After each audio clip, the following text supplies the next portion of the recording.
studied psychology in school. I've always been very interested in mental health, behavioral health.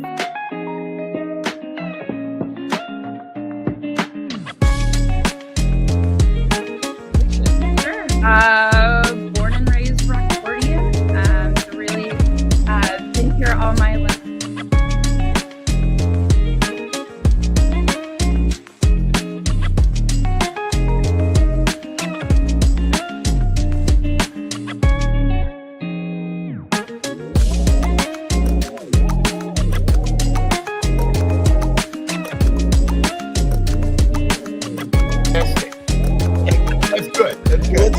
Let's do that. Let's.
I got to tell you, Tom, there is a very specific temperature for a toilet seat. If it's hot or if it's cold, it's very uncomfortable for different reasons.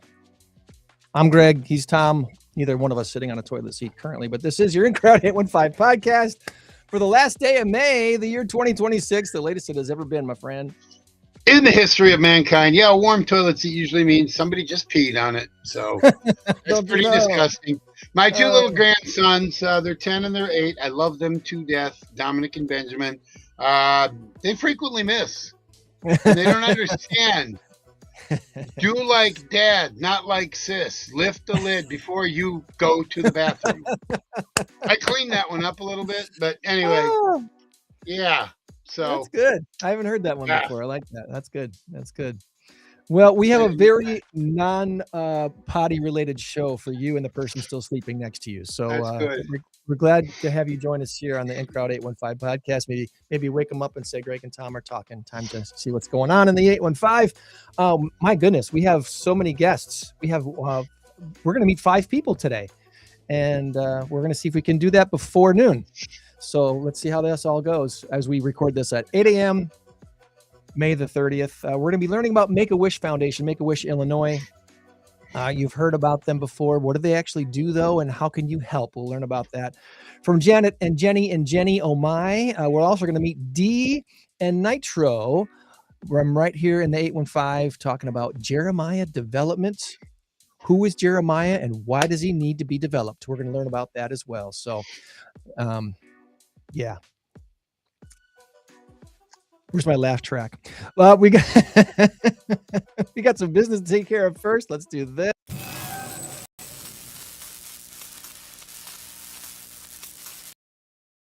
Current race to 10. Look at that, neck and neck. It's a score of 8-7 right now. I've had a little bit of a renaissance here, a little bit of a comeback.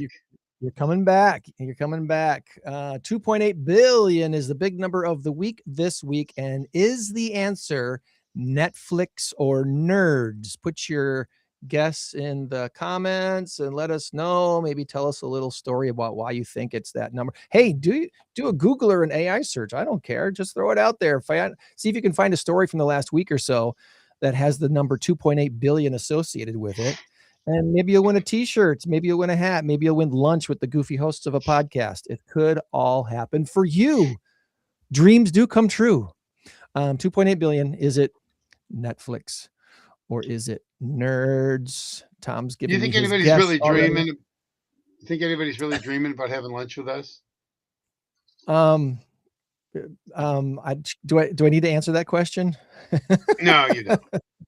Hey, we're here. We're here for the taking. If you want to have lunch with us, let us know. Just bring your wallet. That's all we ask. Incrowd815.com. Check out That's right. Check out incrowd815.com. We got some fun new stuff there, including some great merch. Look at us. We're both wearing different t-shirts today. I'm wearing the first edition of the Incrowd 815 t-shirt. You're wearing the latest edition. Yeah. And you're wearing my hand-me-down. After it shrunk, I gave it to you. It's still nice and clean and white, though. I'm very happy. It's very, very beautiful. Thanks to Fresh Printz of Loves Park, which, by the way, shout out to start the show today. Fresh Printz of Loves Park did an amazing job hosting our Incrowd 815 free networking group event this month. We were there Thursday night. They had some great food from Sassy Mac Boys. Oh my gosh, the cheesy mac and the pulled pork barbecue mac, so good. And thanks to Matt Atkinson, Rock Valley Home Inspections, for providing the beverages, and to Safe Families for Children for coming out and explaining what they do to our gathered attendees on Thursday night. Our next host is Jeremiah Development. That's why they're on the show today. So we're going to talk to them about that and what we can expect from that as well. But our first guests today are joining us from the Make-A-Wish, Illinois, and I'm going to put this great big graphic on the screen as I bring them on the screen. Let's see if we can bring on Janet and Jenny from various locations across the area. And come on, technology, don't fail me now. I think we've got them all on the screen. Good morning, ladies. Good morning. Good morning. Thank you so much for joining us today. We are going to go like round robin to introduce everybody. So this is going to be really interesting. Okay. This is going to be really fun. Let's start with Janet. Okay. Janet, the Senior Community Engagement Manager for Make-A-Wish, Illinois. And if I push this button here, I can put Janet on the big screen and say, hey, there we go. Good morning. Tell us about Janet Glavin. Are you a native Illinoisan, or did you move here from another state? Where did Janet grow up and go to high school? I am. I was born in Springfield, Illinois, but I only was there till 1, and I grew up in Peoria, Illinois, where I am today. And I had traveled around the country for a number of different things and lived in the West Coast, East Coast. But I've been back here in Illinois for 35 years. Okay. And loving it. We like to make fun of high school mascots. What was your high school mascot?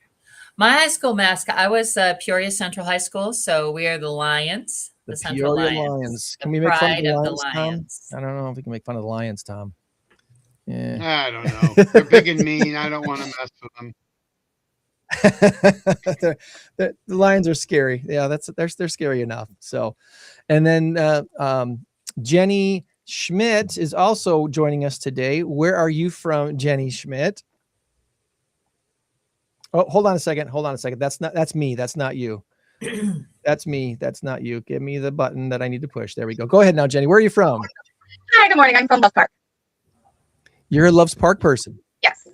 Awesome. Yep. Did you grow up here? So I did. I was here till 5th grade. We moved out to Winnebago, Illinois, so the country, and then we migrated back to Loves Park. So gotcha. Yeah, we're here. It's a beautiful place to live. Absolutely, right? For sure. Awesome. So Winnebago, did you graduate from Winnebago High School then? I did. We were the Indians. You are the Indians. Go Indians. Yep. Winnebago High School. Awesome. And then we have Jenny Redington joining us as well. I think she's in Rockford, but I don't know. I don't remember if you grew up in Rockford. Jenny, where'd you grow up? I am born and raised Rockford area. So I live in McChesney Park now. And actually, I didn't realize about this with me and Jennie Schmit that I was a Pecatonica Indian. So for the 4 years of high school. So. Okay. Some potential rivalry there, some potential collaboration though too, right? Right. There we go. Well, for those who are completely in the dark and don't know what Make-A-Wish Foundation is, Janet, tell us, what do you tell people who have no clue, never heard of Make-A-Wish Foundation before? What do you tell them? Yeah, make a wish. Make a wish. We do one thing. We grant life-changing wishes to children with critical illness in Illinois. And so when children are given a terminal they have some sort of terminal illness that they're dealing with and are looking to have something positive in their lives injected, do you kind of put that into their lives? So this is a really important reason that we're talking today. Yeah. So we grant wishes to children with critical illness. So Okay. it is not only children who are terminally ill, which is super important for your viewers and listeners to understand, and our medical referral sources or parents that are working or have a child with a critical illness. Wishes really are not a nice to have. They can be a game changer for a child with a critical illness in increasing their compliance with treatment protocols or reducing their hospitalizations or length of stay. Plus, just that power of choice that's given to a child with a diagnosis, a critical illness. So a child needs to be eligible for Make-A-Wish between the ages of 2.5 and referred before their 18th birthday, and their diagnosis is critical illness considered progressive, degenerative, or something that has placed their life in jeopardy at the time of referral. So beyond childhood cancers, there could be any other thing that falls within what is called a subspecialty, whether it's congenital heart, certain congenital heart disorders, or neurological disorders, seizure disorders. There's a very large list of eligible conditions that a child can be eligible for, and those are all found. We're going to talk a lot when we refer people who are interested in learning more. If they go to wish.org Illinois, they can look at all of that information on how to refer a child or who is eligible. So there is a specific Illinois website I should be going to, and not just wish.org? Yeah, wish.org Illinois is our homepage, and that has all the latest and greatest of what we're going to talk about today. All right, let me get that up on the screen here and see if there we go. You got it. There we go. All right. So wish.org/Illinois. Let's put that in the chat so it's really easy for people to do a one click and go right to these pages. If you're on Twitch or Rumble, Facebook or YouTube, that should pop up for you automatically. If you're not, that's okay. It'll be in the notes there on Spotify as well. So the impact of wishes is it's really not something you can really calculate, is it? I mean, when we're dealing with somebody who's going through a challenging situation, and obviously Jennie Schmit's here to talk more about that with her child. It's really hard to put into a spreadsheet what you're doing to help these children live their best life in a challenging situation. Yes, I mean, the things that families tell us when their child has a chance to have a wish is that sometimes it's the first time as a family when they experience the wish, if they're traveling somewhere, or we'll talk about the different kinds of wishes. But a family, I remember, said it was the first time we all kind of, since the diagnosis, we had a chance to exhale and come together and be a family again around something joyful and playful, which is the experience that is so important for children, but all of us as humans to have. We hear that over and over again, how the wish really gave them it was something bright at a dark and difficult time. And that power of creativity, if we think of it for ourselves, when you're really looking forward to something, what that does to the human spirit is really, really powerful. Jennie Schmit, who's, I guess, briefly tell us a little bit about your story and your son's wish experience. Absolutely. So my son was diagnosed with Burkitt's lymphoma, which is a cancer. He had a stage 3 cancer in his abdomen. So it was off guard. He was 11 years old when he was diagnosed. As soon as we were diagnosed, he ended up with his first round of very next day, where it was placed and stuff. So, so we were totally caught off guard. It wasn't anything that we were even prepared for.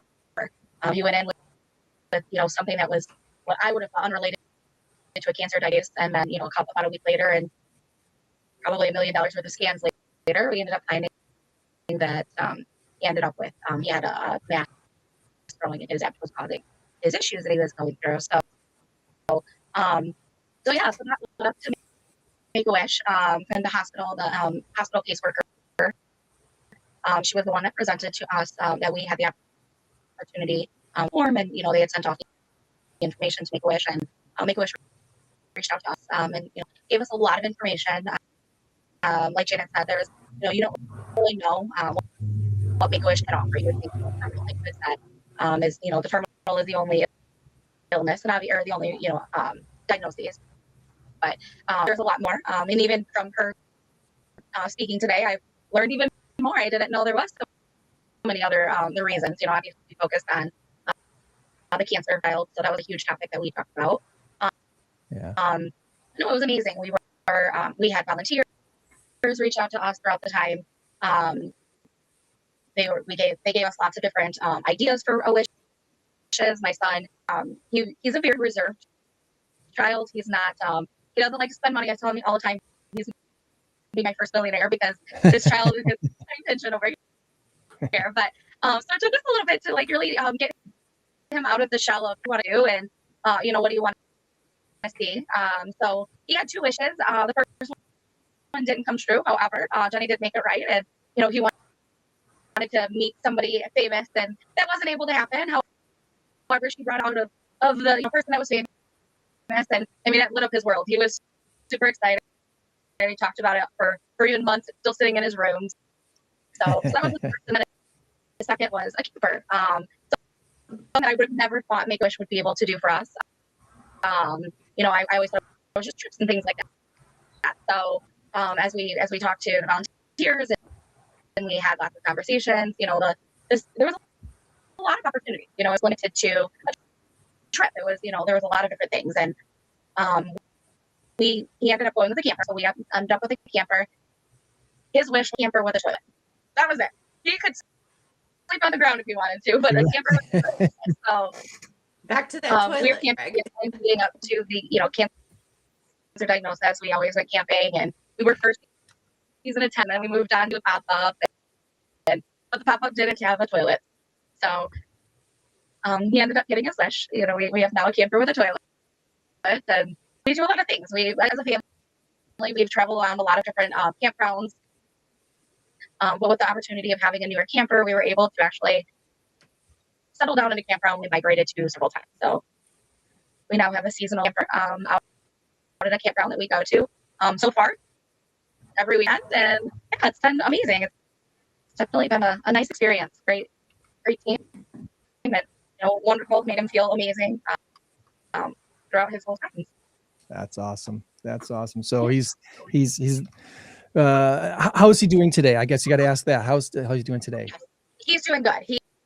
He went through several rounds of chemo. That first 4-6 months, something like that. And he ended up going into remission. So he is cancer free, still is today. He'll have lots of checkups throughout his life, obviously, being the fact that he had cancer at such a young age. But now he's just a stinky teenage boy at this point. So yeah. Welcome to middle school, kid. Nice school. There you go. Well, that's good to hear. Well, so Jennie Redington, as a part of as being a wish maker and doing what you did in this situation, kind of want to tell your side of the story. How did this work out in your end of the end of things of being involved with Make-A-Wish? Sure. So several years ago, I just found myself just truly blessed that I have 2, now adult children, and that were healthy and active, and so I wanted to, give back, and I found Make-A-Wish, and I've been a volunteer and granting wishes for, I can't nail down a date. I can't remember exactly when, but about 10 years. And it just, makes my heart happy to be able to bring joy to families going through such trauma. And, you know, when I met Jennie and, you know, her kiddo, about cancer, we never talked about cancer, you know, Yeah. talked about he Oh, technology is being fun with us right now. How about that? You are now dancing on the ceiling, Jennie. That's amazing. I don't know why it did that. I can mirror the camera, but I can't flip it upside down. So I don't know why it's even doing that. That's wild. We're having fun with technology, people. Well, go ahead. Yeah, hopefully Jennie will be back with us and right side up. So, yeah, I'd love to share. Jennie was talking about her experience being a volunteer, and she's been a long time volunteer with us and has granted so many wishes, including David's that that Jennie was Mom Jennie was talking about. So. Our volunteers, and this is really important for the Rockford community, they are the face of Make-A-Wish often to the children that we serve. And it's so important in that sense of community and the wish celebrations that our volunteers like Jennie offer, and the building anticipation, which is another powerful impact of the wish, whether it's sending a birthday card or stopping by during a holiday to drop off some toys or goodies, or letting them know about an opportunity. We've got tickets to a game or something that builds anticipation while they're waiting for their wish to happen. And we're really also in our wish discovery process, which involves volunteers largely. We have almost 1,000 volunteers across the state of Illinois. And we work in teams of 2 typically. So in the Rockford area last year, we granted 23 wishes, and I would love, may I share my screen for a minute? I think so. Go ahead and give it a try. Let me stop sharing this one. And... Sure. We'll have more fun with technology. Let's push it to the max. Let's push it to the max. Let's try all of the bells and whistles that, yeah, for sure. So there we go. You're seeing it? Yeah, it's coming up now. There we go. Okay, yeah. And I will get rid of this. Yeah. So last year in the Rockford area, and you can see how this is kind of the region, the counties listed there: Stevenson, Winnebago, Boone, Ogle, Lee, Joe Davies, and Carroll. That's kind of how we have grouped as the extended. And I know that's way extended over to the Galena area. But this is kind of an area where we have our local volunteers helping and supporting granting wishes, both discovery and also wish celebrations. And so last year in the Rockford area, we granted 23 wishes. The year before we granted 24. So that's about, we're granting about that many wishes. We have 16 wishes that we've granted just so far this fiscal year. We're going to be granting 5 wishes in the next 6 months, and we have 6 active area wishes at different stages in the journey. So this is so important to kind of look at the picture across the state, because right now in Rockford, we actually, in order to meet that demand, we need 12 more wish celebration volunteers like Jennie. Right now, we don't have enough volunteers in the Rockford area, which means that sometimes we're having to grant them without a volunteer being present, and it really changes the experience. So that's one thing we're really looking for. Your viewers or listeners, if they know someone that would like to be a wish celebration volunteer, we could really use their help. And I'm happy to share anything about becoming a volunteer. I think I'm not sure if we can hear you or not, Jennie, but I think you're back on. I don't know if you're Jennie Redington. Can you hear me? Yep, there you are. The audio's good. The video's not good, but the audio's good, so we can still hear you there. So how long have you been doing wish granting now, Jennie? About 10 years. About 10 years. Okay. And so I bet you got some stories you could tell without obviously naming any names. What initially prompted you to become a wish maker? Yeah, so I am very blessed to have 2 very healthy, now adult children. So I, when they were in high school, when my youngest started high school, I just wanted to kind of honor that. And, obviously I knew there was other families that weren't as blessed. So I wanted to be able to help them in any way I could. And bringing them joy through a wish was a perfect way, I thought, for me to do that. So I know probably whenever we ask people to volunteer, one of the first questions that comes up is, what kind of a time commitment are we looking at here? I mean, I definitely want to help, but I have a life. So what else, what kind of a time commitment are people being asked to put into being a wish granter? Yeah, I can speak to that too. And I know Janet can, but it's a nice thing where, if I'm having a busy month, I don't have to do, anything at that time. But when time opens up for me, I select a new wish. I say, hey, I want to meet a new family. I want to, help bring that joy. And when I do that, like the screen shows, 1 to 2 hours a month, really. It's communicating with the family, trying to bring someone like David out of his shell. That kind of thing. And then just working with the Make-A-Wish staff, working with local people, local connections to see, kind of gifts or boosts that they can bring to a wish. And just trying to, help engage the family and make them, just give them joy, give them little things to think about the wish along the way. So, and it's fun too, right? And it's not just the wish itself, it's the follow-up as well, right? What happens afterwards. Right. It's, once a Make-A-Wish family, they're always a Make-A-Wish family. They're part of the family. So, yeah. Nice. Well, if someone wants to help Janet, but the time is not their treasure right now, they can't really commit time to something like this. Donations obviously can go a long ways as well. What kind of needs are out there for as far as like monetary donations that can help Make-A-Wish? Yeah, thank you. And that's the other piece in addition to volunteering, which if people are interested in volunteering, as Jenny said, you can go to our website. There's a self-start orientation that you can do yourself. And you can learn more about what it means to be a volunteer. But if you're wanting to help, all of our wishes are made possible purely through individual, business, or community donations through events. And we have a school program that they can learn leadership skills and get involved in raising funds, which ties directly back to sometimes a child in their school has had a wish. And so if they can really feel that impact.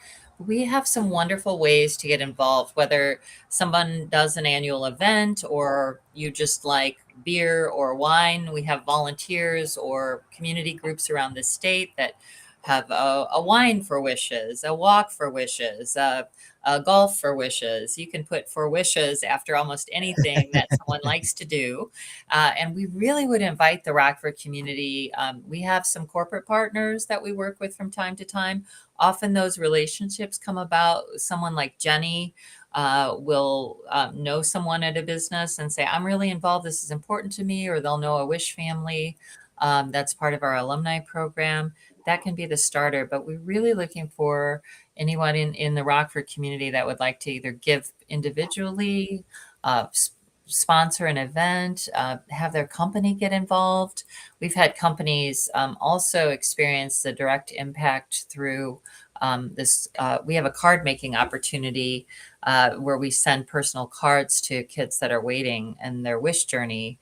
And that's something that can kind of introduce a group to Make-A-Wish and what we do. But yes, there's so many ways to become a wish maker. And we would really love to see some more engagement in the Rockford community so that we could grant every eligible wish. Nice.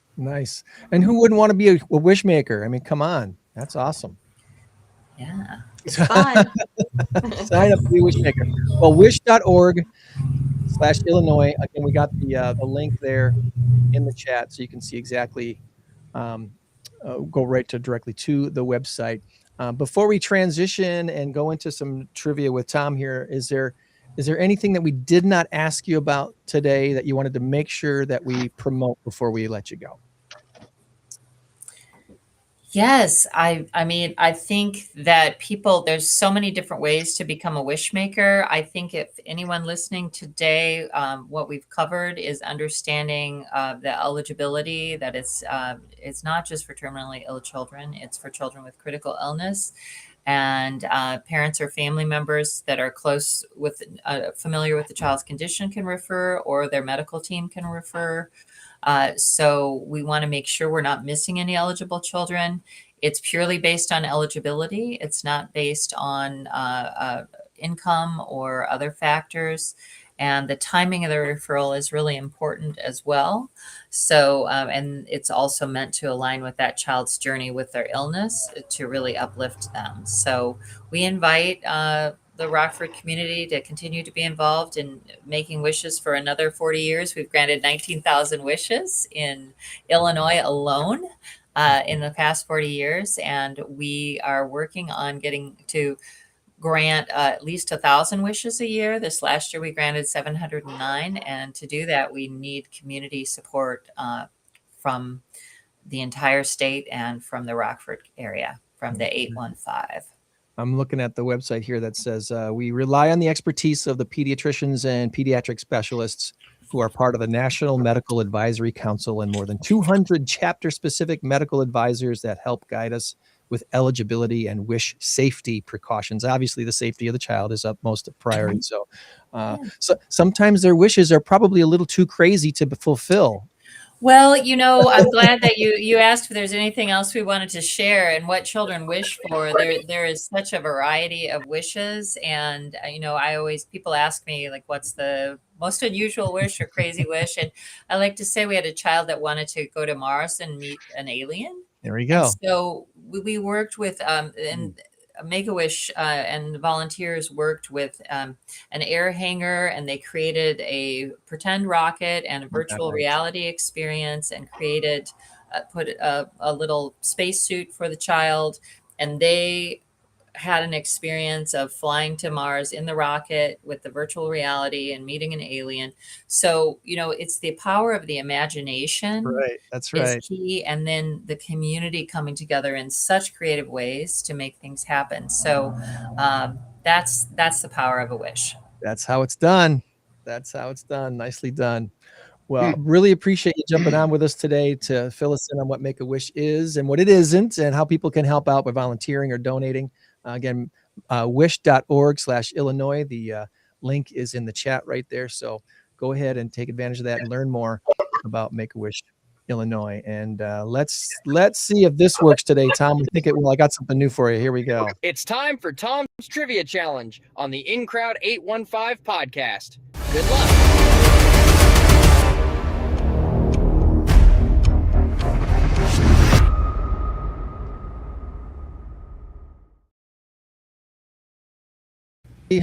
How many faces can we put on the screen at one time? Okay. And, right now.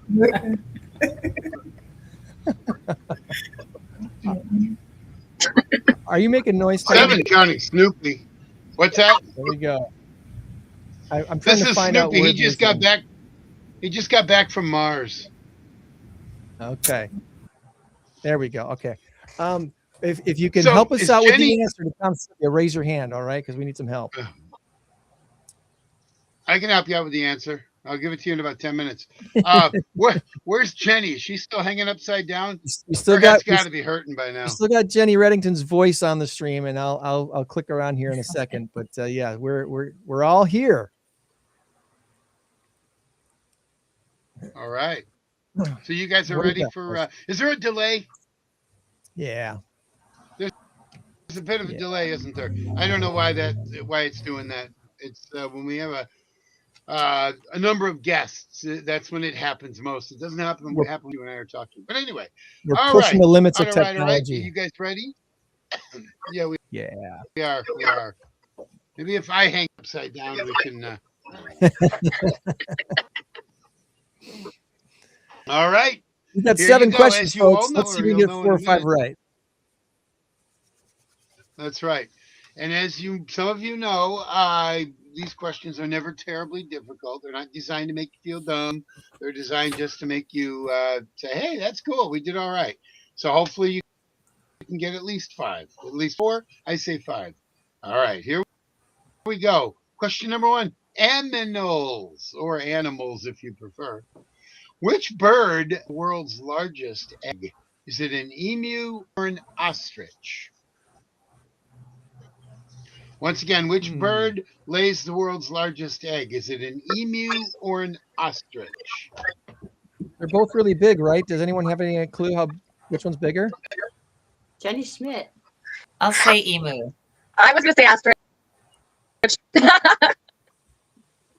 Well, you can fight that one out amongst yourselves. I say emu. I'm saying they're both really big, but I don't know which one's bigger. They're both really large. All right, we need a tiebreaker here. Oh, hold on. Let me click on the microphone for D and Nitro over there. What was your guess? Ostrich. I said an ostrich.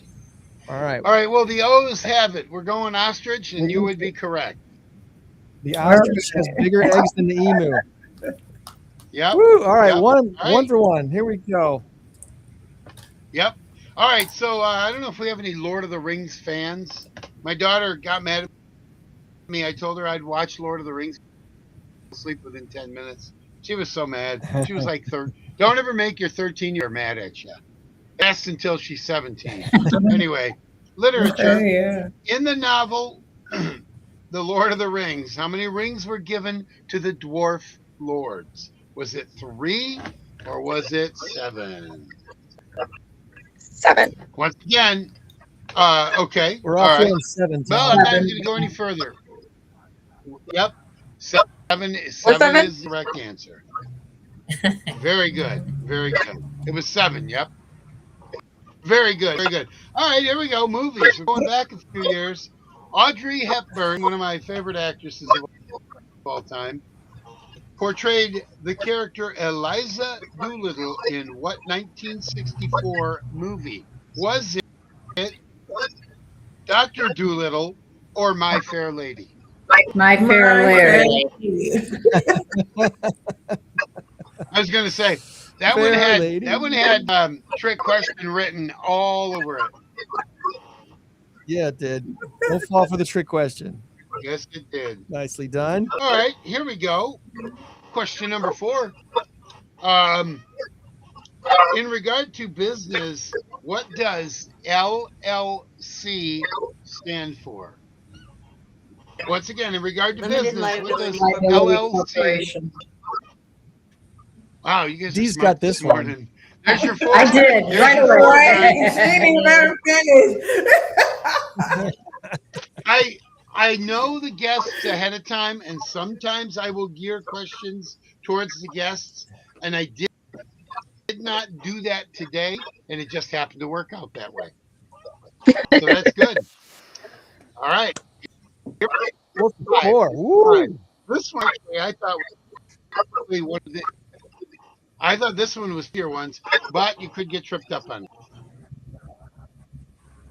What Hollywood actor became the governor of California in 1967. Once again, what Hollywood That was actor became Ronald the Reagan. governor of California in 1967? John Travolta. Any other guys? That was before Arnold. That was before Arnold Schwarzenegger.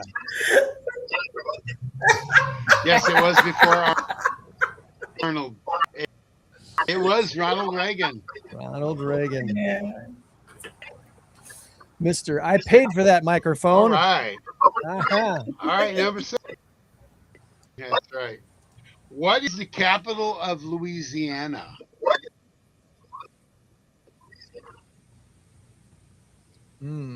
Once again, It's what not is New the Orleans, right? capital It's the other of one. Louisiana. Is it I don't know, you tell me. Is it Shreveport or Baton Rouge? That's what I was going to say.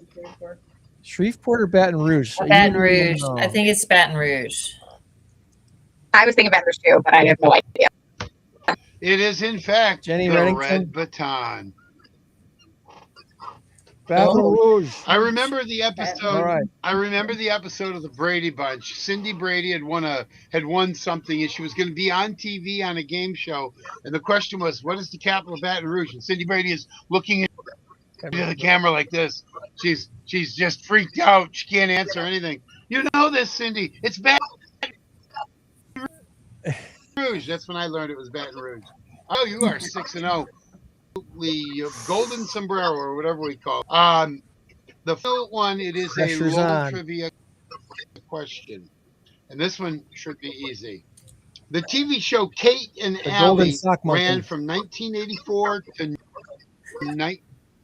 the Golden. There you go. Ran from 1984 to 1989, and Jane Curtin and Susan St. James. Which of the two hailed from Rockford? Susan St. James. Susan St. James. Yep. Bingo. 7 Bingo. out of 7. Woo! That's the first time. It's only the fourth time. It's the fourth time that's happened. Wow. I wish I had some sound effects, but there are people sleeping in my house, so. Nicely done. Here we go. Let's throw the confetti. There you go. Nice. Hey. Confetti for all of There your you desks go. and microphones. Oh, you always get it all over my. You always get it all over my computer. Sorry, Snoopy. All right. Well, Janet and Jenny, thank you so much for joining us today, and thank you for helping us score awesome points on the trivia this week. Thank you. Want to keep up with your events here, and we'll look forward to having you back on again in the future. All right. Thanks so much. Bye. All right, have a great rest of the weekend. Bye.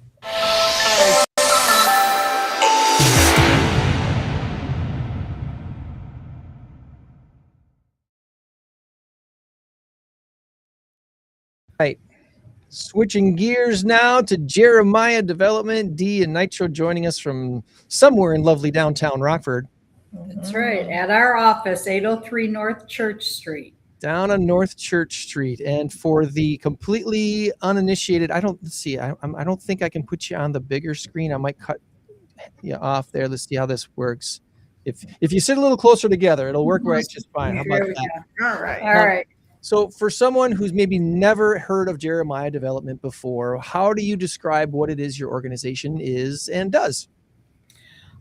So Jeremiah Development started in 2008. We are located in the Coronado Haskell neighborhood, and that is primarily where we serve. There were 4 churches in the area, although we're not religious based. The 4 churches started Jeremiah Development because they saw a need for the community to help the residents. So, you know, we like to strengthen neighborhoods and improve the quality life for the residents. We go out into the community. We ask questions about, you know, what their needs are. We started by rehabbing properties in the area. And we actually gave a couple properties away. We rehabbed them and had some very deserving people that were gifted those homes. And then we kind of changed direction and just started holding, we concentrate on health and wellness for the community, and we are a connector. So we connect people to different organizations, give them the connection to the resources that can help them in whatever they need. And one of the things in this area, especially in the west side of Rockford, is we are a food desert. That's right. That's the challenge. And, That's the big challenge right now. Yeah. So we're in our 16th year of having a community garden. Okay. It is one of the only handicap accessible gardens in there. We have 32 raised beds, and it's literally hundreds and hundreds of pounds of food that is given away. Anybody, whether you live in the neighborhood or not, is welcome to take from the garden. They technically they call it a pilfering garden because you you pilfer from it. But you know, we have a garden committee that plants it, that takes care of it throughout the summer, and puts it to bed. In the fall. So, and we've had a couple organizations that have contacted us to say, okay, how did you do that? You know, give us the scoop on it. So it's nice that there are other gardens that are, you know, going to be planted around the Rockford area, and you know, based on our garden. So, the other big thing that Jeremiah Development does is we host an annual health and wellness event. It's called Love Rockford. This is our 9th year, I think, in doing it. And this is the person who heads it. It's all about her. So Nitro, talk about Love Rockford. Yes, thank you. And Love Rockford, I've been in Jeremiah since 2021, and that's when I took on Love Rockford. It's the second Saturday of every July, and there's going to be plenty of vendors. We're going to have like 25 vendors there so far, still in counting. They're going to be food, giveaways. We're going to have free haircuts. We're going to have all different types of resources. We're going to have blood pressure check, glucose checks. We also going to have like live music where people can get down at Nitro style, you know, bring that energy. Last year, we served like over 150 attendees in the community down here, and we had a good time. We gave out wagons, collapsible wagons. We gave them out, and it was really, really nice. People was up and down the street that had their wagons, and it was just a nice sight to see. I enjoyed doing Love Rockford. Love Rockford has really, really made me feel really good because I love to see the smiles on the people's faces, you know, just having a good time, just knowing that, you know, we have that open arm and we care about Coronado Haskell, like, you know, their family, and we want people to feel belong. So with this event, we have so many resources that will help build better families. So I love it. I'll continue on to do it forever and ever and ever. But yeah, I just love it. And it's coming up here, so there's still room for vendors to plug in and be a part? Sure, yes it is. And then the event is July the 11th, and the time is going to be from 10 to 1. July the 11th is going to be at 803 North Church Street, and it's going to be like a block party. So yeah, we're going to have the whole street blocked off, Fisher Street from Church Street to Main Street. So, you know, let's bring it on and, you know, let's have some fun. Good deal. Well, we kind of jumped ahead. I normally like to ask people where they're from and where they grew up and stuff like that before we get into their organization. So let's take a step back. Tell us, are you a native Rockfordian or did you grow up somewhere else and move here? Well, I was born in Chicago. I moved here in 2009 because my mom had got sick, and so I had to stay with her and help my dad take care of my mom. And so from that point on, I love it in Rockford. You know, I love the area, I love the people. I just put me an egg right here in Rockford, and that was it. Well, mom and dad needing some assistance brought you to Rockford from Chicago. Yeah. So I love it. Okay, all right. And then Dee, remind us again, are you a native Rockfordian, or did you move here from somewhere else? Yeah, I am not. I grew up in Wheeling and in Glendale Heights, so I'm still in Illinois, but I didn't move out this far west until I met my husband, and he lived in Dixon at the time, and I lived in Carroll Stream, and we connected, and so I moved west to Dixon, and we slowly moved north and until we got in this area. And I really love living out here. I had some out of town family that came to visit over the weekend, and they were just. I live in the Roscoe area. So, and they are one of my relatives was from Scottsdale, and one lives in Chicago, and they just they couldn't believe the peace and quiet in the area. So, and the wildlife. Yeah. Nightlife, we got that here too. It's all here too. Yeah. Well, nice. So, Jeremiah Developments. Jeremiah, we got the Facebook page up right now, but we also have the website going on here too, jeremiahdevelopment.org. If someone wants to support what you're doing in the neighborhood, they don't necessarily have to live in the neighborhood. Like you said, you're up in Roscoe yourself, Right. so plug on in. Is there a map on here somewhere that kind of says where the kind of the borders of the region, So since we concentrate mainly on the Coronado Haskell neighborhood, we're Whitman on the north, State Street on the south, the river on the east, and Kilbourne on the west. That's the Coronado Haskell area that we mainly serve. And within that are now the four churches, two of the churches combined.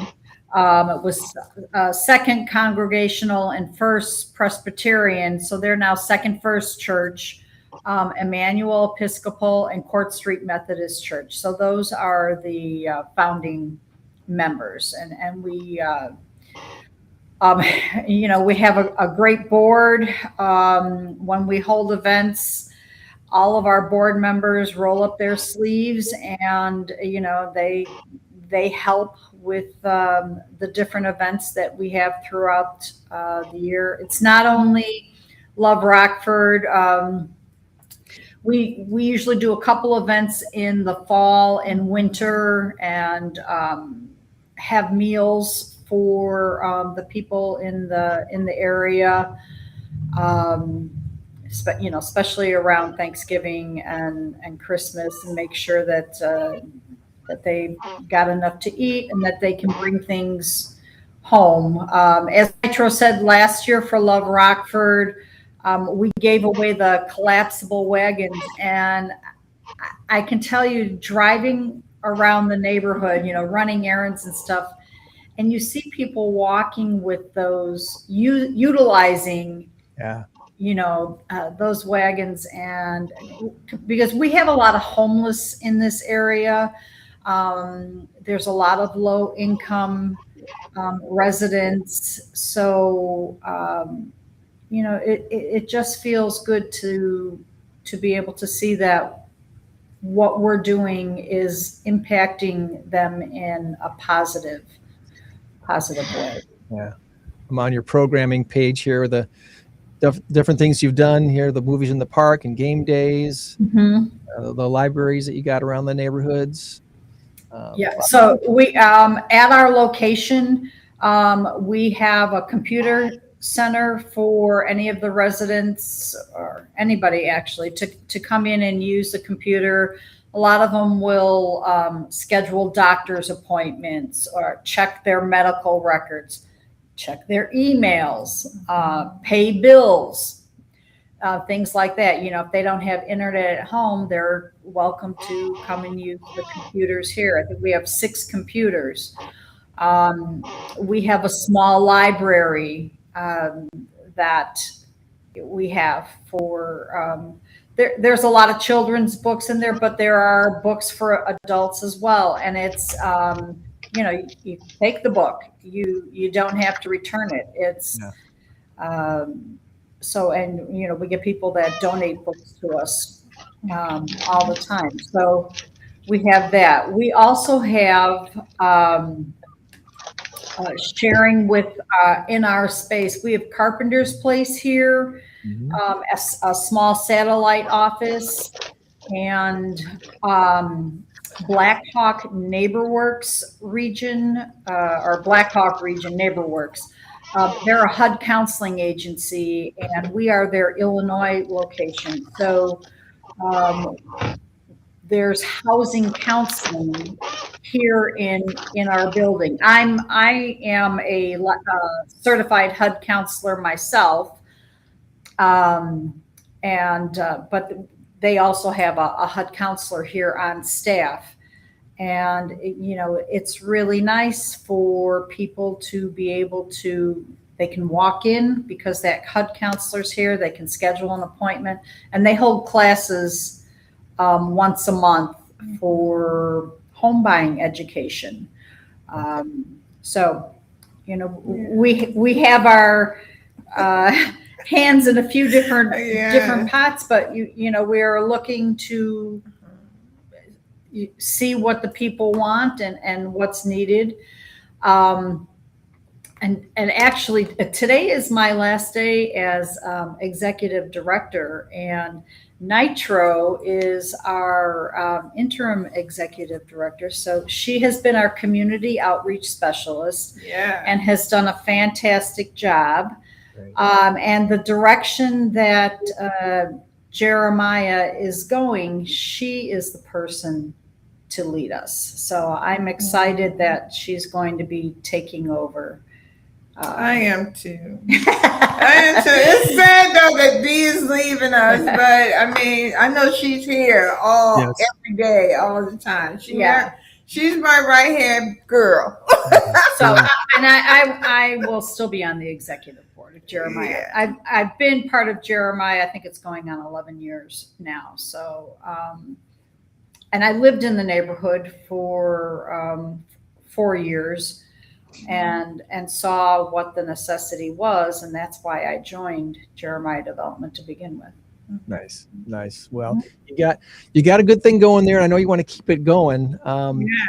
Being rooted there in the neighborhood. I always I try to ask AI for some 3 good questions to ask guests every week. And this week I asked AI for questions to ask for Jeremiah Development leaders. And I think we might have answered these already, but let's see how we did. All right, 3 high impact questions for the directors of Jeremiah Development.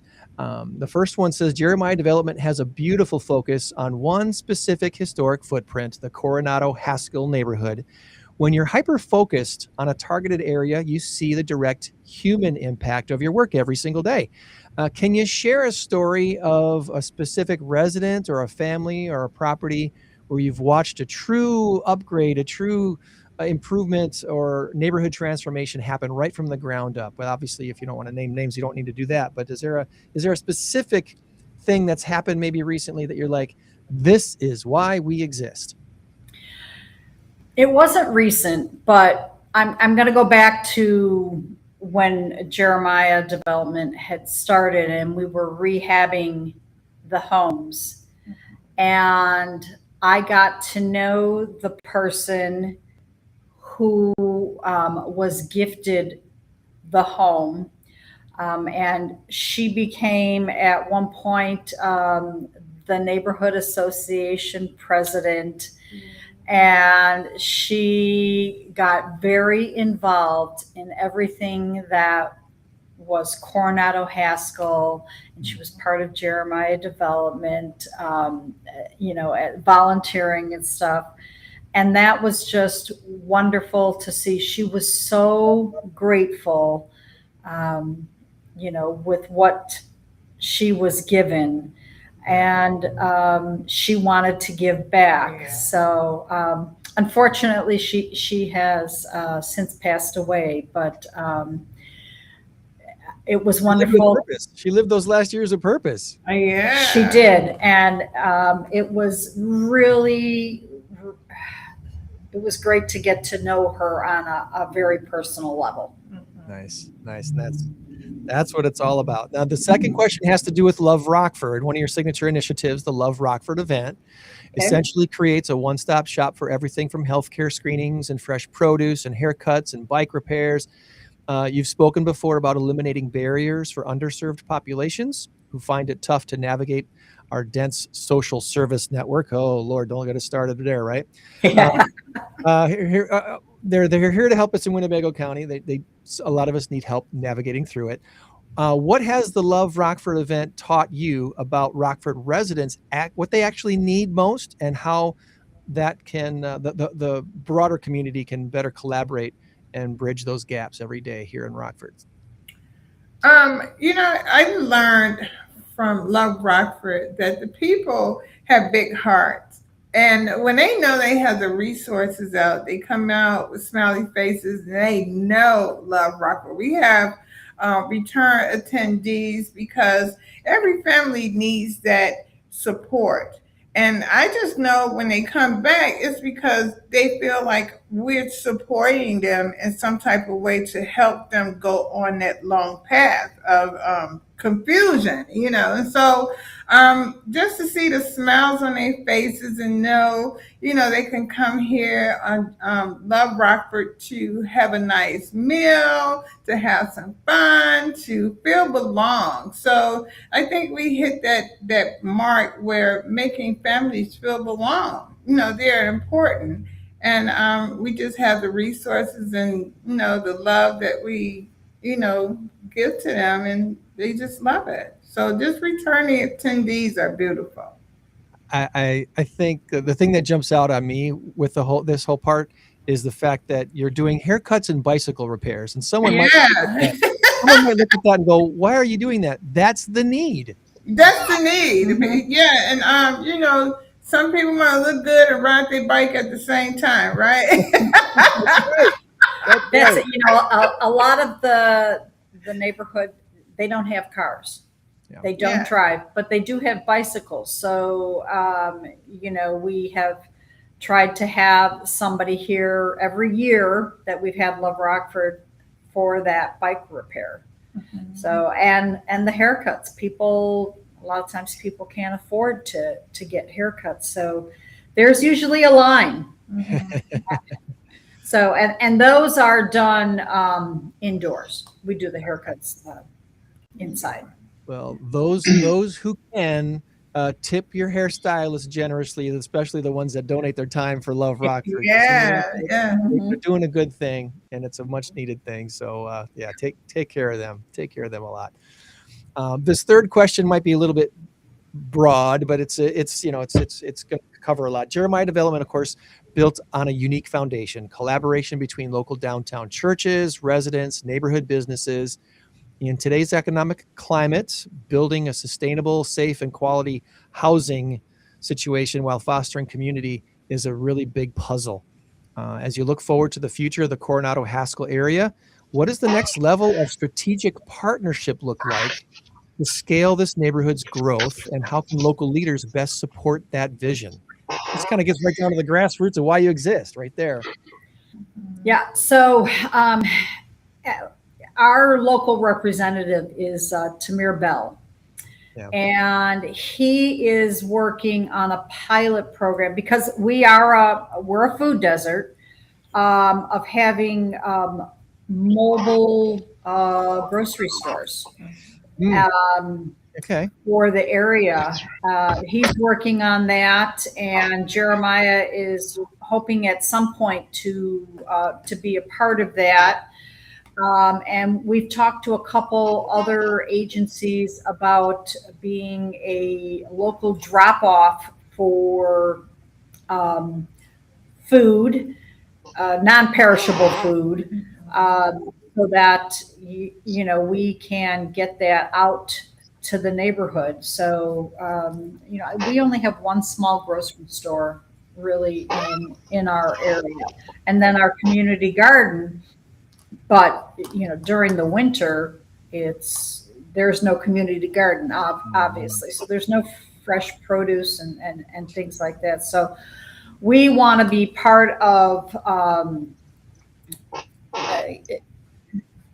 not expanding, but decreasing the food desert in this area. And another thing that Jeremiah has done in the past is there are some blighted properties. So we've had teams of volunteers go through cleanup properties, get rid of garbage, make sure that everybody's got outdoor lighting so that you know, the neighborhood is lit up. It's so that you feel safe to walk through it. And so we are hoping to get out in the neighborhood. Again, Love Rockford actually helps us in finding out what the neighborhood needs at this point. And then we take it from there. Awesome. Before I get to our odd or funny question that AI gave me, I want to make sure we bring up one more thing here, and that would be, let me copy this link, the page for, you're hosting our next In-Crowd 815 networking group event, which is coming up at the end of June. As everybody knows, the last Thursday of the month, January through October, we have our In-Crowd 815 free networking group events, and this next one, June 25th, will be at Jeremiah Developments. Without giving maybe too much away, what can you tell us about our event coming up in June that we'll want to get people to want to come out and meet you and see what's going on? Well, we're very excited that we're going to be hosting, because we have only been in this location. It's over a year, and our location is a beautiful Victorian home that was turned into office space. So we're excited to showcase, you know, everything that is in the interior and the exterior of the building, and just talk to people about our future plans. Awesome. Well, come on out and join us June 25th, 5:30 to 7:30. If you know Dee, you know there's going to be some good food involved with this meeting. So you'll not leave hungry. That's true. You know, I like to cook. So it'll definitely be worth the effort to come out and see what's going on at Jeremiah Development for our event coming up June 25th. Now, the odd or funny question that AI gave me was regarding the Love Rockford after party. Okay, so your Love Rockford event, a massive logistical feat. There's a lot of pieces and stuff. So bringing together healthcare and haircuts and bicycle repairs all under one roof. If you could add one absolutely wild, completely non-traditional vendor to this next event, just for the pure joy of the neighborhood, what would you bring in? Would it be something like a professional llama petting booth or a 24-hour nacho fountain? What would you bring? I would bring in myself, being in the 70s, I was Disco D. I would bring in Silent Disco. Silent Disco, they're here in town. I know they are. Yeah. Yes. Hey. I experienced that on a vacation I was on several years ago, and that was a ball. And I didn't realize that there were different channels. They had 3 different channels. So, and I was on the vacation with my mom, my sister, and my husband. And my mom, my sister, and I were, you know, dancing to We Are Family, and here comes my husband doing YMCA. I'm like, what are you doing? Oh, there's another channel. family. And he's like, no, it's not. It's YMCA. And so that's when I realized there were different channels, but it was a lot of fun. I didn't know they did that. I haven't experienced one of those yet. So that's interesting. All right. So you gotta find out if your group wants to be on the same song. That's it. Right. Yeah. Different colors. It was different channels. It was all disco, obviously, but yeah, different songs. So it was fun. I want to say 815 Silent Disco just started following us recently here at the In Crowd 815 podcast. So maybe there's a connection there, Dee. Okay. Maybe there's a connection. I don't know that I've met the people that run that yet, though. That would be amazing. I did. So, okay. And I've talked to her. Yeah. So I had thought that would be a really great fundraising event. Well, in case people are wondering if we're just talking goofiness here, there it is. There's their Facebook page. It is a real thing. 815 Silent Disco. Yep. And I've seen these. I've never participated in one yet. They basically give you headphones. So instead of blaring speakers all over the place and making lots of noise, you're just listening on your headphones. And that's why they call it a silent disco. It's only happening for you. You know what's really funny? You watch people doing silent disco, and they're dancing, and you look at them like, "What in the world?" If you don't know what they're doing, it is hilarious. Yes. Yeah. That's when you find out if you're on the same channel or not. I guess if someone's doing YMCA and you're not listening to YMCA. Yes. Going on there. Family doesn't work that way. That's right. Yeah. But I mean, we are going to have a DJ who's going to be playing fantastic music at Love Rockford. And I will tell you that most of the volunteers and the people attending, you will see them dancing at the event. So it's a lot of fun. Yeah, with that Nitro energy. Why do I have no doubts about that at all? Right. No doubts about that at all. Well, is there anything we did not ask you about today that you wanted to make sure we put out there before we let you go about your weekend? No, I don't think so. I mean, we really appreciate you having us on, and that, you know, we were able to talk about our big event because it's near and dear to us. So Love Rockford, July 11th, here at our location at 803 North Church Street. If you want to be a vendor, I think most recently that I recall, maybe even more since then, but at one of our networking events, I believe you connected with Marshmallows Hope, and they were going to try to get a table out there for Marshmallows Hope. So there's all the different opportunities for people to get out there and be a part of the neighborhood. So come on out and be a part. All right. So I have a quick question. Another one. Disco D, I love that nickname. Nitro, you're not getting out of here without your nickname. That's my real name. My nickname is Nikki. Yeah. You don't have like a flash? No, I don't have like a flash name. Nitro says it all. It really does. You know what? That sounds like a hip hop DJ group, Nitro and Disco D, or Disco D and Nitro. I know, right? Yeah, that's why I love it so much. So. I will tell you, Tom, though, I do have another nickname, and I've been part of the mortgage industry since 1999, and I actually am a loan officer. Greg knows my nickname. Everyone knows the honey with the money. That's what I am. Right, I'm the honey with the money. Yes. Oh, the honey with the money. Wow. Right. A client told me that back in 1999, lenders would bring physical checks to the title companies for the closings. And I walked in with the check, and the closer was like, "Oh, thank God you're here with the money." And my client looked at me and said, "You're the honey with the money." And I said, "I am using that." And I have been using it ever since. Yep. Yeah. So that's my tagline. And she's still making people smile today with that, knowing they got their loan cleared. All right, so check this out. Disco D, the honey with the money. That has got 70s written all over it. Does It sure does. That's for sure. That gives Shaft. That gives Shaft a I run. got bell bottoms. You know, they're back in style, so That's right. I have quite a few pairs of bell bottoms.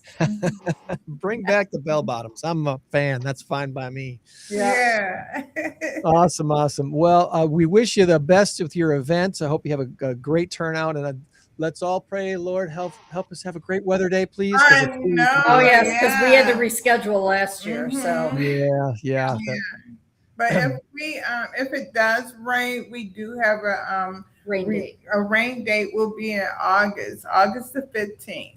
So hopefully we won't need that. Don't say that date. Don't say that. Don't curse. Okay, I'm not gonna.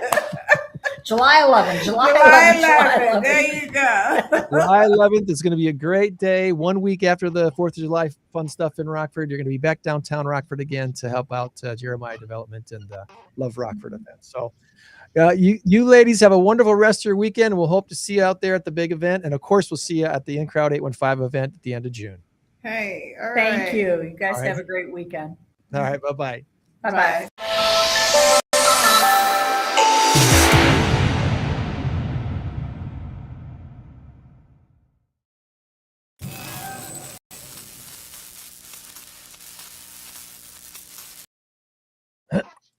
All right. That was awesome. Back to our big number of the week this week, which Snoopy says, I know the answer. 2.8 billion is the big number. And is the answer something to do with Netflix or nerds? You sent me your guess, and I have to look here real quick to see who gets the point. Okay, let's take that off. So there we go. Do you know who the Faro Group is? If I say Faro Group, do you know what the Ferrero? Does that give you a hint? Oh, Ferrero, the chocolates. Ferrero, you're right. I'm saying it wrong. Ferrero Rocher. Ferrero Rocher. Ferrero and Netflix are partnering up for something, Tom. And I know you're hoping what it is. They're reviving the Wonka candy brand. Of course, Willy Wonka, the Wonka thing was fictional, right? But then they made it real as far as the candy brand goes. Originally, when Wonka brand launched, it was a Quaker Oats company back in 1971. They came up with the Wonka stuff ahead of the release of the movie Willy Wonka and the Chocolate Factory. Well, Ferrero acquired the brand from Nestle. They now have a deal with Netflix to debut a new Wonkaverse animated film and a TV reality series. Now, the reality series looks kind of interesting. The film, I'm not so sure about. But when Ferrero bought the Wonka brand from Nestle in 2018, they paid $2.8 billion for the brand. It's not nerds. I'm sorry, Tom, you're not getting the point this week. Netflix has acquired the Roald Dahl story, ROALD, Roald Dahl story. You'd be surprised how many people say Ronald Dahl. It drives me nuts. Yeah. There's no N in There's there. no L. N. ROALD, Roald Dahl story. They accompanied the story. They acquired the story rights in 2021. They're expanding the on-screen Wonka universe with a reality TV series called The Golden Ticket, where contestants will navigate in a retro futuristic fantasy factory, relying on strategy and social dynamics to survive wild physical and mental challenges.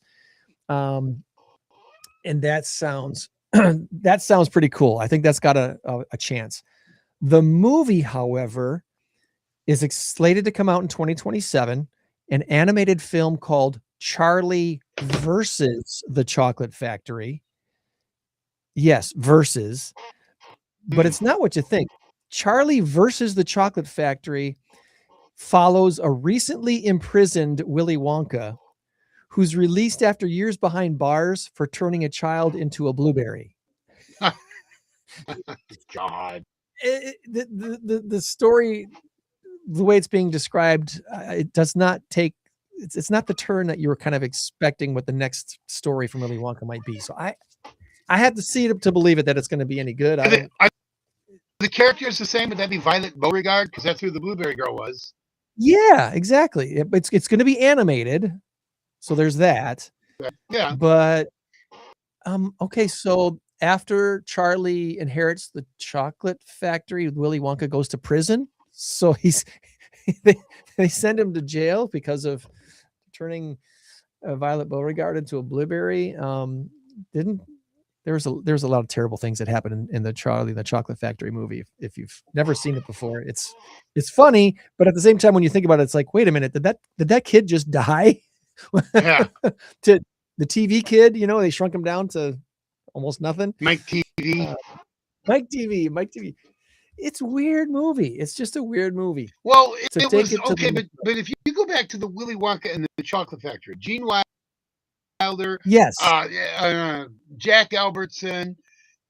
Okay, that movie was weird, yes, but not in a depressing way. It was just weird and odd. I mean, there been the bubbly thing going all the way up to the top, and they touch and come back down, contaminating it. Chocolate River, which I'm like, oh my God, sign me up. I want to swim. Right? I want to live in the Chocolate River. If I'm going to drown, I'll drown in the Chocolate River. Anyway, so that movie was fine. And then Charlie and the Chocolate Factory with Mr. Weirdo himself, Johnny Depp, who I think is one of the greatest. Johnny Depp, yeah. Right? He's so versatile, but he's weird. He's weird in every one of his. Oh, yeah. Charlie and the Chocolate Factory was a weird movie. And some of these subsequent things they've done are weird. They have taken Roald Dahl's innocent story and made it something, I don't know, weird and different and yeah, just too strange. So anyway, that's coming up. I'm kind of looking forward to seeing the reality series game show type thing. That looks pretty interesting and fun. But the animated movie, at least the storyline, the way they're describing it, I'm like, I don't know about this. The Nerds story that I saw this week that caught my attention. Not all careers fare the same when it comes to marriage, according to data from the American Community Survey. But this is just a survey, okay? Don't shoot the messenger. Bus drivers, bartenders, and massage therapists have the highest divorce rates in the United States. Approximately 48% of those careers, when they get married, that ends in divorce. However, actuaries, math nerds like CPAs and such, yeah, right, they're most likely to stay hitched. The divorce rate for those in the math careers, only 14%. That's pretty amazing. So basically what they think they're saying is if your plan is to have a long lasting marriage, marry a nerd. That's marry an accountant or something, or a banker. All right, so I would disagree with that only in this. Police officers, firemen, because of the high stress nature, that has always been the highest rate of divorce. So I don't know what's going on with that. It's right there. I mean, I bet it's in the category right below those, but they list bus drivers, bartenders, and massage therapists as having the highest divorce rates. I get bartenders because they got, they're bartenders, they got men hanging around, women hanging around. They're always in that thing, and they're drunk, and their customers are drunk, and it's easy to just make bad choices, kind of stray away and whatever. So make bad choices, exactly. So. Let's see. Yeah. American Community Survey is an ongoing demographic survey conducted by the U.S. Census Bureau, provides up-to-date social, economic, housing, and demographic data every year. It replaced the traditional census long-form surveys. Roughly 3.5 million addresses annually is what they use to do their surveys. So that's a lot of potential responses to their surveys, but who has the time for that? That's always the question. We've got the time for those surveys. The people that do and reply, that's the data you're going to get. So anywho, I did my shout outs already, but I'll do a kind of a follow-up again. want to give a shout out to our local AmSpirit networking groups that meet. I got to visit 2 of the 3 or 4 main ones here in the Northern Illinois area this past Thursday. We have the Rockford Premier Networkers chapter of AmSpirit Business Connections. They meet every Thursday morning at 9:30 at the Veterans Memorial Hall. And kudos to Veterans Memorial Hall for giving them free space to meet every week and do what they do. And then the AmSpirit Partners in Success, they meet at the Machine Shed every Thursday for lunch. And they also have a really great group there. They were formerly a BNI group before they switched over to the AmSpirit platform there. So if you're looking to connect and network, these groups, these AmSpirit groups, they are specific as far as for myself as a realtor. If those groups already have a realtor in the group, I can't join because they only have one realtor person in that category in their group. Tell them you're a trivia guy. That's how they. Oh, that's right. They always ask me if I will join as a podcast, and I'm like, nah, I'll visit you as the podcast. I'll have you on the show but yeah, that's economically, it doesn't make sense for me to do that. So the referrals I would get from them wouldn't turn into dollars. That's basically what that boils down to, I guess. So anyway, these are great groups to belong to. You could be a podcaster who does realty stuff. there's always a backdoor workaround there. Both of those groups that I visited already have really great realtors in them. So I'm like, hey, I like doing business with them. Keep giving them referrals because, I like doing business with them. They do great jobs. But yet they're always looking for people to fill the gaps in other service categories. For speaking of nerds, I think both of them are looking for CPAs right now. So if you're a tax preparer or a bookkeeper and you want to get more clients, you join a group like AmSpirit. And now you have a room full of people that you meet with once a week who are helping to sell you and your services. They become your sales team. And you're encouraged to bring them referrals. They're encouraged to bring you referrals. It's a really great collaboration of businesses and entrepreneurs. So I would encourage people to do that. And then of course, Fresh Printz in Loves Park again for hosting our In-Crowd 815 networking group this month, Thursday night. We had a great time with a lot of great folks. I believe we had about 30 when all was said and done. We had about 30 that came out, maybe a little over 30. Matt Atkinson, Rock Valley Home Inspections, provided the beverages. Saxy Mac Boys provided the food. We had Safe Families for Children out there talking about what they do. So it was a really well-rounded, good event. So soon, very soon, we'll be asking for hosts for the 2027 free In-Crowd 815 networking of group events. So if you have a business that would like to host a group of people to come out, it's like an open house style event. You're basically opening the doors to your office or whatever, and providing hors d'oeuvres of your choice, beverages of your choice. From 5:30 to 6:30, basically the first hour is free form open networking. Just come, have some food, have a beverage, meet some new people, exchange business cards, have a chance to meet and greet some folks. And then at 6:30, we let the host fill us in on what they do and why they do it and who their chosen not-for-profit is. It's a nice, easy format, couple hours a month, gives you a chance to meet some new folks. And we've been doing it since 2008. Thanks to Rebecca and Yolanda, who started the In-Crowd way back then, at the end of 2008. And it's been a joy to keep this going on. So plug into all the events that we got coming up, including the Jeremiah Development event coming up at the end of June, Thursday, June 25th. We're also very close, Tom, to announcing more details of the next Masked Karaoke Trivia Contest, the Medicare 411 grand prize of $8,000 this time on the table for some team to win for their chosen not-for-profit. We'll be looking for 12 teams to fill spots again at Tabala on October 1st, and we'll get more details coming here in the next couple of weeks and get those press releases out. So very excited about doing the masked karaoke trivia contest once again and giving away more money. You know, at the end of the October 1st event, Tom, when we tally up the dollars given out to not-for-profits, we'll have given away over $30,000 to local not-for-profits with this contest so far. So that's pretty cool. That is really awesome. That's pretty cool. It is really awesome.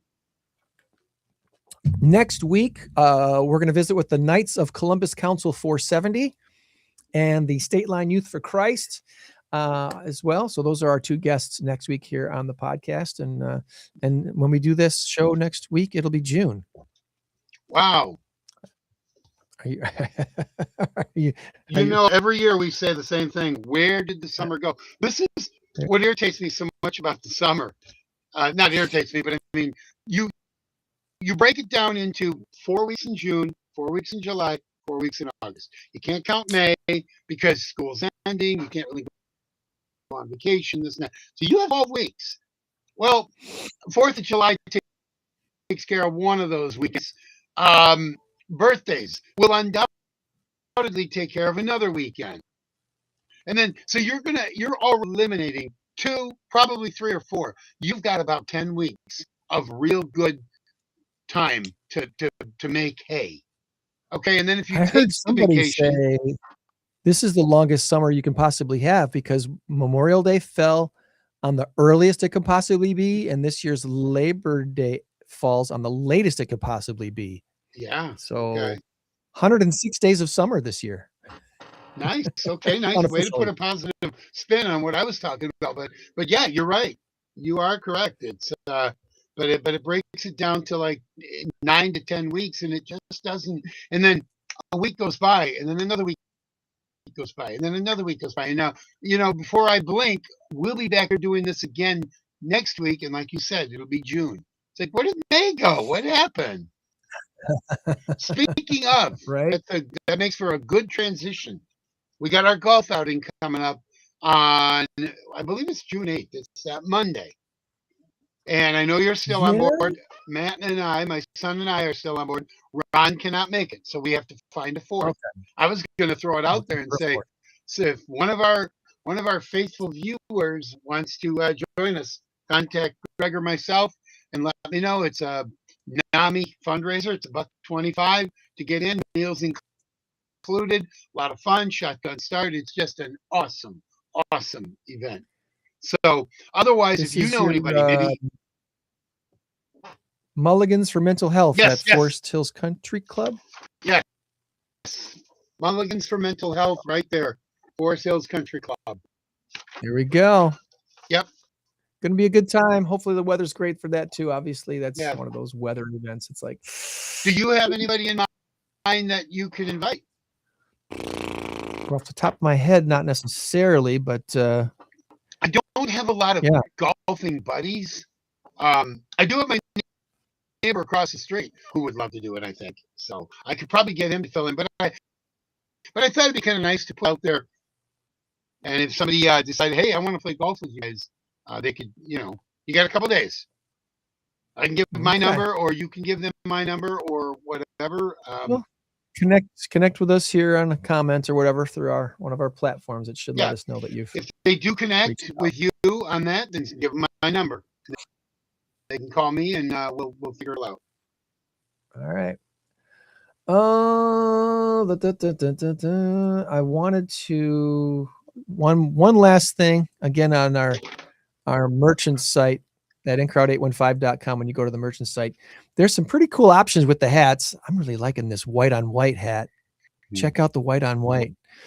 Well, that is kind of cool. How sweet is that? If you want a white on white for the summer, that's the way to go right there. It's also, you know, navy blue or black or royal blue. That's the royal blue one that we've been wearing a lot lately. There's a lot of different options there. So, but anyway, check out incrowd815.com and click on the merch site. And again, thanks to those who bought merchandise at the InCrowd event on Thursday night. That was very nice of you to support us and the podcast that way. So if you can help us that way, that would be wonderful. Shirts, hoodies, polos, the pullovers, quarter zips, Lots of different options on there. And if there's something that you were hoping to find on there that isn't, please let us know. And we'll talk with our partners at Fresh Printz and see if we can get it added to the merch site. Probably won't need any fleeces for a while, but sometimes a summer night gets cool and you need to pull out a hoodie real quick, so have a hoodie ready with your 815 on it. All right. Look at all the different colors that are optional here for the hoodies. Really nice. All kinds of different ones on there. So anywho, I think that's going to wrap things up unless you had any last things you want to throw out there. We can we're doing a little off air, right? Yeah, we will do that. We'll talk a little bit off air. Let me throw this on the air. Okay. Sort of Packers stuff. This past week, we heard some very, very distressing news about Josh Jacobs, the running back for the Green Bay. Yeah, running back for the Green Bay Packers. Now, a lot of people jumped to conclusions on that, which was not cool. You gotta slow the roll, people. Yeah, absolutely. And do not, for 1 second, think that Greg or myself are defending Josh Jacobs in any way, shape, or form. If he was supposedly, allegedly accused of doing, then he should go to jail. Period. Exactly. Done with the Green Bay Packers. Done. Erased from existence as far as the Packers. But if he didn't, he deserves his day in court. There are always two sides to every story. But that's not why I'm bringing it up. I'm bringing it up because I just want everybody to understand, like you said, Greg, slow your roll. Just let this thing play out. And I'll admit, I said, oh my God, he's got to go. He's got to go. And then I thought about it. And I was watching the podcast that I love to watch, Peter Bukowski, Locked on Packers. Our very own Jake Westendorf has been on Locked on Packers many, many times. Known Jake for many, many years. He's a good guy. He's been on Locked on Packers. He's on the Packers Squad Show. It's something I watch on a regular basis. And that's how I get all my Packer information. But they were talking. They said they couldn't prove anything. And that doesn't mean, they couldn't prove that OG killed his wife. But we knew he did. Okay. So that doesn't really hold water for me. But if you can't prove anything, then you can't charge him with anything. And I'm not saying, oh my God, please let him be innocent. Please let him. I don't care. One way or the other. Because if truth come out. He's guilty of anything, I want the truth to come out. That's what I want. And I don't care if he goes to prison for 10 years. I don't want to see it because I don't want anybody to go to prison. I don't want anybody to do anything bad. I just want justice. I want the truth to come out. I go back to the Mike Tyson thing, and please understand, I will never, ever defend abusing a woman, raping a woman, anything like that. I will never, ever defend something like that. But I truly believe there were two sides to the Mike Tyson thing, and I just think that Mike Tyson wasn't really bright enough to really defend himself. He went up to he was in a limo yelling up to the 10th floor, 11th floor for Desiree Washington, and she came down, got in his limo, and they took off. I'm not saying she was looking for it. I'm sure she was not. And he had no right if he did do anything, if he, molested her or whatever. I think it was probably consensual, and then she probably got a money payday because she did win a civil suit on that, I believe. So anyway, that's all I'm saying. Be careful. Don't judge. Don't jump to conclusions. Don't rush to judgment. And again, there was that whole movement a few years ago, the whole believe all women thing, and it's like, wait, hold on a second. There's the Me Too movement or something like that. Let's be honest here. We've all known somebody who we can't believe. We've all known somebody who's embellishing stories all the time, or it's a drama queen or drama king. Goes both ways. It does. It goes both ways. You can't believe everybody all the time. And so, and the other problem is somebody who is, I'm not defending Mike Tyson, but I'm trying to put validity to his argument that it might have been a little bit different. It may have been both sides, whatever. It doesn't give him the right to take advantage of it. If she says no, it's no. Period. End of discussion. Right. And he should go to prison for that. But I'm not 100% sure they didn't just have a little fun, and then all of a sudden afterwards, the next morning, later that night, changes her mind, says, you know what, I just did whatever with Mike Tyson, I could probably cash in on this. And I don't know, and I'm not ever going to defend anything that of the nature. So back to the Josh Jacobs thing. I just want people to maybe sit back and chill just a little bit and wait for all of the facts to come in. Now, if he did strangle her, and then they said suffocation, probably a pillow or something like that. I don't know. But maybe we'll find that she was coming for him with a screwdriver or something, and he had no. I don't know. I'm just throwing things out there because you just never know. And so that's all I wanted to say about that. Now, and I love the way the Packers have handled it.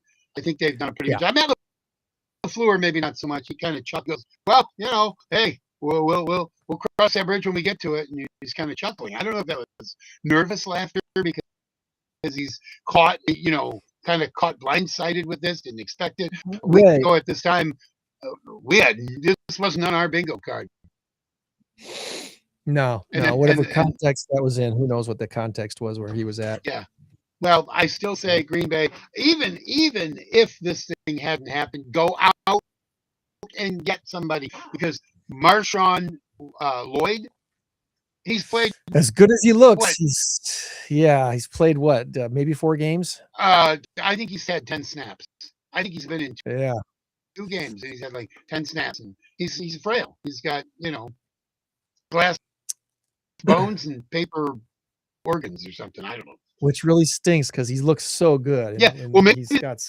This is his year. Maybe this, and I tell you what, with that we can do this for another time. Maybe we should schedule kind of a Packer half-hour block when we don't have any guests or something like that, because it's kind of ramping up. We got OTAs going on, and we've got mini camp starting. And the schedule came out. I mean, there's a lot to talk about. So whenever you want to do it, you let me know.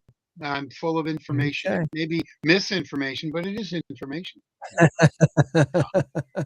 Knights of Columbus Council 470 next week, along with State Line Youth for Christ, and should be a good show. So tune in then as well. Remember, you change the world when you help one person. So be a blessing to someone today and every day this week. We'll try to do the same and meet you back here for another In Crowd 815 podcast. Buddy Tom, talk to you off the air. All righty.